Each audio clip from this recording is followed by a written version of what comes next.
জনতা এবং আইন শৃঙ্খলা রক্ষা বাহিনী পুলিশের সাথে নিরাপত্তা কর্মীদের সাথে যে সাংঘর্ষিক রক্তক্ষয়ী যুদ্ধ হয়েছিল, এই যুদ্ধে প্রায় সরকারি তথ্য অনুযায়ী 1400 মানুষের মৃত্যু হয়েছে। এই মৃত্যুতে শুধু সাধারণ ছাত্র জনতার হিসাব করা হয়েছে, কিন্তু পুলিশ সদস্য কতজন মারা হয়েছে তা আজও সঠিকভাবে উপস্থাপন করা হয়নি।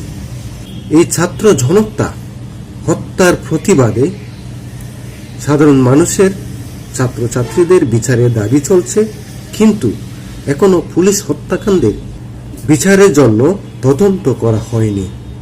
সাধারণ ছাত্রছাত্রীরা দাবি করছে ওনাদের নিহত ভাইদের আগে বিচার করতে, তারপরে পুলিশ হত্যা, অর্থাৎ ছাত্রছাত্রীদের বিচার করতে হবে আগে, তারপরে পুলিশের বিচার।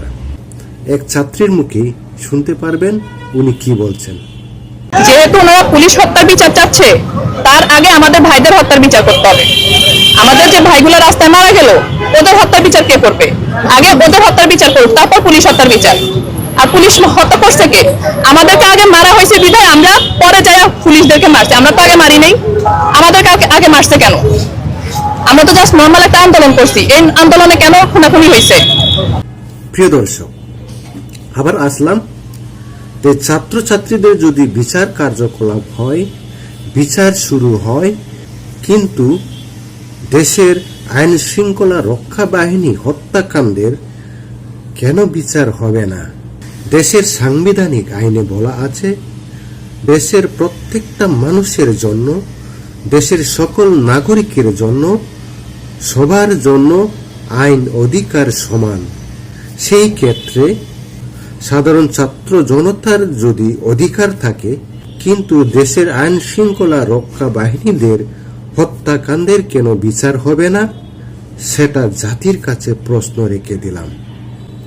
তাহলে দেশের আইন শৃঙ্খলা বাহিনীর নিরাপত্তায় যারা নিয়োজিত রয়েছে, তাদের হত্যাকাণ্ডের যদি বিচার না হয়, এই বাংলার বুকে হত্যাকাণ্ডের জন্য, ন্যায় বিচারের জন্য চিরকাল দায়ী হয়ে থাকবে। ওনারা বৈষম্য বিরোধী আন্দোলনে নেমেছিলেন এবং কোটা সংস্কারের জন্য আন্দোলনে নেমেছিলেন। ওনারা সাধারণভাবে আন্দোলনে নেমেছিলেন, কিন্তু কেন পুলিশ আমাদেরকে আগে হত্যা করেছিল? আগে আমাদের বিচার করতে হবে, তারপরে পুলিশের বিচার। কিছুদিন পূর্বে বলেছিলেন মাননীয় স্বরাষ্ট্রমন্ত্রী সালাউদ্দিন আহমেদ, জুলাই আন্দোলনে পুলিশ ছাত্র জনতা সংঘর্ষে সেখানে ফয়সালা হয়ে গেছে।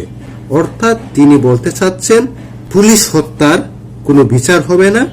সাধারণ ছাত্র জনতা যারা মৃত্যুবরণ করেছেন এবং হতাহত হয়েছেন, তারা কিন্তু ইন্টারিম সরকারের সময় ক্ষতিপূরণ পেয়েছে, কিন্তু পুলিশ হত্যাকাণ্ডের এখনো বিচার হয়নি, তাদের পরিবারের কোনো ক্ষয়ক্ষতি পূরণ করা হয়নি। তাহলে দেশের বিচার আদালত কি দ্বিমুখী আচরণ করছে না? তো প্রশ্নটা আপনাদের বুকেই ছুড়ে দিলাম।